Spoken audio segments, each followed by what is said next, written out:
Where do I begin on this exactly? Oh boy. Let's just make a list, shall we? Let's start this off.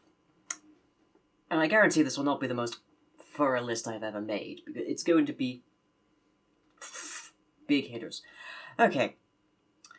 In June or July, I don't remember exactly which, because God knows my memory would like to blank that period, of 2016, and this is after a Nazi sympathizer shoots Joe Cox, an MP in London, trying to promote the opposing campaign. Brexit wins the referendum to say we should all leave the European Union. This is after more than my entire lifetime inside of it.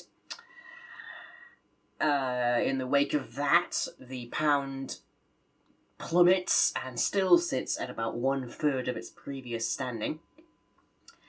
And our Prime Minister vacates the office and leaves it to someone with about as much scent as a rotting avocado,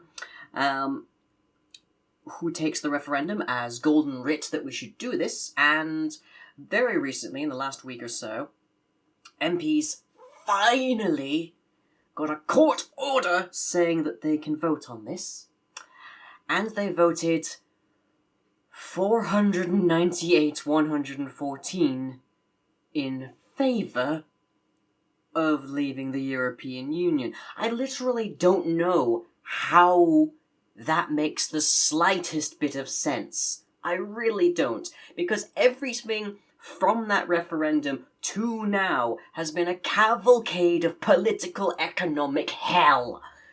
And the only reason that the pound is remotely stable is because we haven't done the Brexit referendum. The reason it hasn't been climbing is because we keep saying we're going to do it.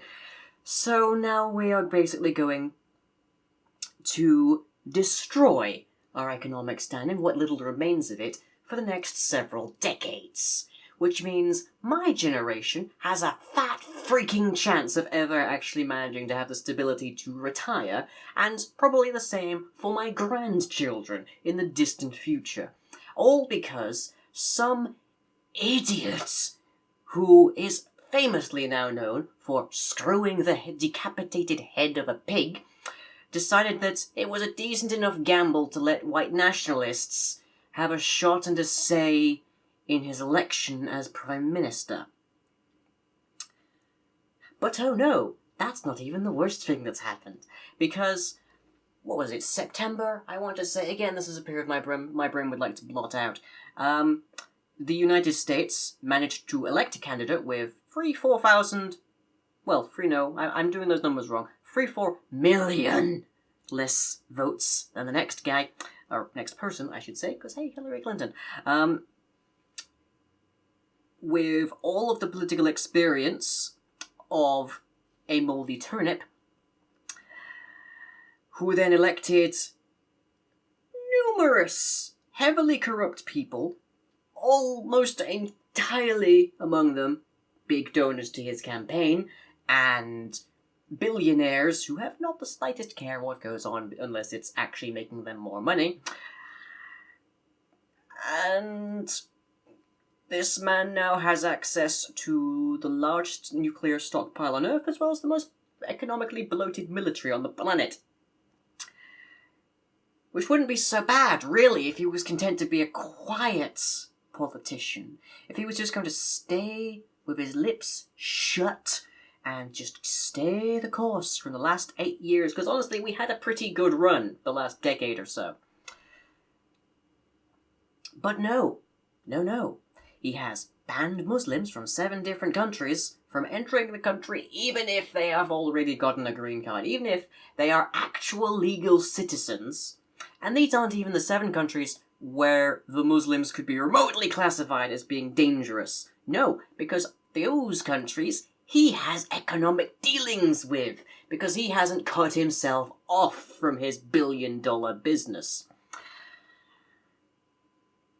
And I wish I could even say that was the worst thing he did, but no, only today, as I film this, as I sit here before you, I feel like I should be on a Dutch angle, because clearly the world has gone topsy-turvy. his vice president ruled over a tie to appoint a woman to the position of Secretary of Education. This is a woman, I stress, who is a massive donor to that political party and has no experience in academia, not a yacht, homeschooled her children, believes that public education is a waste of taxpayer money, and would like to see a return to child labour because she thinks that children would appreciate the experience. I can tell you they did. That's why when they grow up, they repealed it.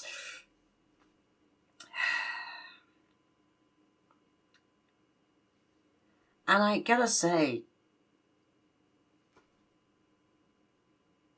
all of this just keeps rolling. All of this just keeps finding some new, fresh way to be utter hell and agony. And the protests, the marches, the movements that have come out of all of this terrible, terrible change have been utterly awe-inspiring, and I wish I could attend more of them, but I am travel limited. But I'm getting tired. It's only nearing week 3 now of the Chart regime, and I'm getting tired. I'm running out of reasons to have hope here. And we're going to have to put up with this, potentially, for 4 years. I'm almost certain someone is going to try to impeach Chart. I'm almost certain of that. But there's a lot of money, a lot of corruption, and a private army of politicians behind the man who have already stymied the recount that was hoping to get rid of him, but then the Electoral College decided that this was going to be a good idea as well. Ugh.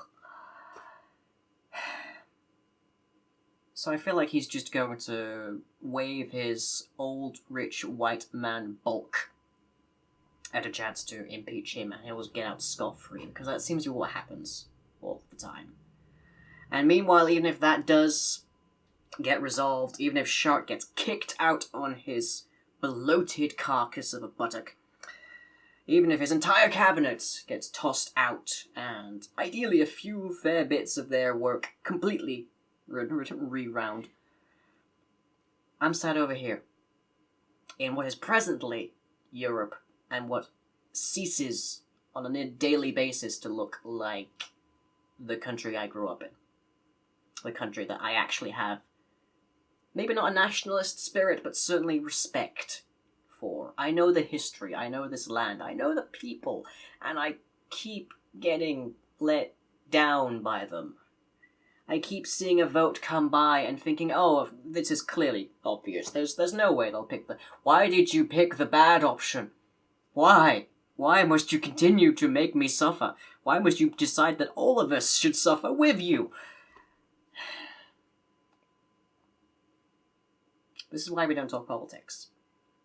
This is why my streams are shelter streams. This is because everything is terrible, and if all you do is talk about it all of the time, if all you do is read about it, and it's hard not to, it's hard to believe that it's going to improve. So, we keep it out of the streams. We try to avoid talking about it in videos, because everyone knows the subjects. Everyone knows what's going on. Everyone knows it's terrible. Apparently, except for the people who are capable of changing it easily. But I figured, after Davos, after the near landslide confirmation of Article 50 of Brexit, which is still, by the way, a god-awful name that is now going to be studied by children in schools and history. Oh, that's gonna... We're going to pay for that one, jeez. Our infatuation with portmanteaus is going to get us in the neck there. I figured after all of that, it was worth me sitting down and screaming for a little bit. So, there we go. Catch you all next time.